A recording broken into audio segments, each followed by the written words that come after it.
And another one is representative government. You hear all the time, all over the place. It's gospel. It's basic civics mythology that we have a representative government. Trouble is, if somebody is my representative, then they are acting on my behalf. And it logically follows that they can only do what I can do.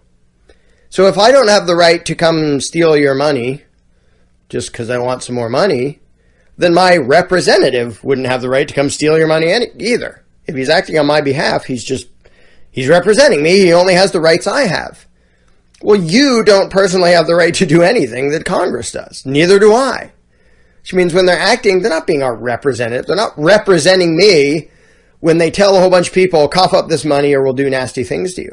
Well, they're not representing me. First of all, I didn't ask them to do that. Second of all, I don't have the right to do that. So when they're doing it, they're obviously not acting as my representative. They're acting as my master and my owner, as if they have the right to boss me around and take my stuff. And your master and owner too, as if they have the right to boss you around and take your stuff.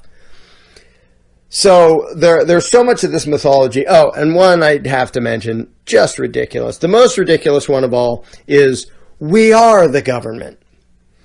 And that's, there's a Nietzsche quote, see if I can get this right. The state is the coldest of all cold monsters, and from its mouth this lie crawls. I, the state, am the people. I think I got that pretty close. It's just ridiculous. Like, you know that you're not in Congress. You know that you can't impose a tax. You know that you can't pass a law.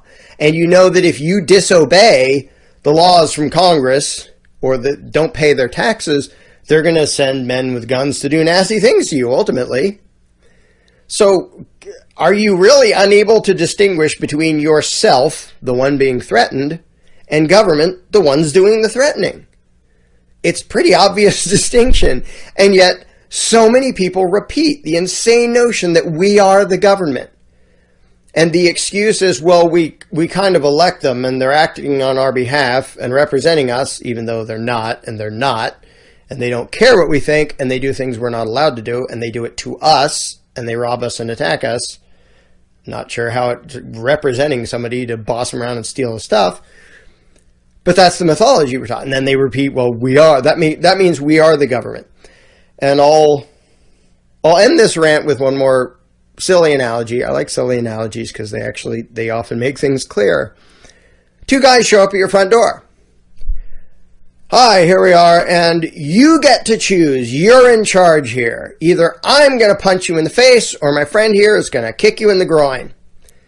You get to choose which one of those is going to happen, which really means you're in charge. And it means we're representing you when we either punch you in the face or kick you in the groin, because you got to choose. In fact, we are you as we punch you in the face or kick you in the groin because you chose which one was going to happen.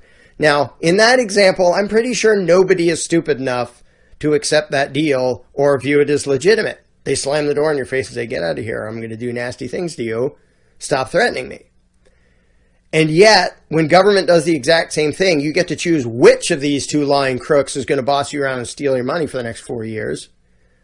People say we are the government because they let us choose whether to have a left jackboot on our throat for 4 years or a right jackboot on our throat for 4 years.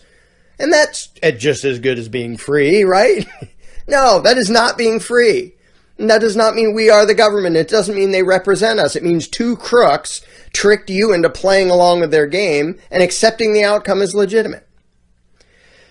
So that's sort of a bit of a taste of why I am proudly anti-government, because government can never be in favor of peaceful coexistence.